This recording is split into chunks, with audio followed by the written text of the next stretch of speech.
Vanakkam, என் பேர் Sheryl Pinto.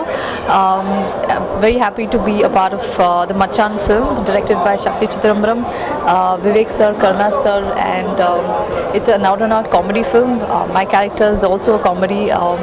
I'm very happy to be a part of this film and looking forward for its release. My favorite song being the Pondati Pondati song because it's good peppy number like I said, and we've enjoyed shooting the song. So thank you.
லூசு, அது வாங்குறதுக்குள்ள துண்டு நழுவிடும்ல.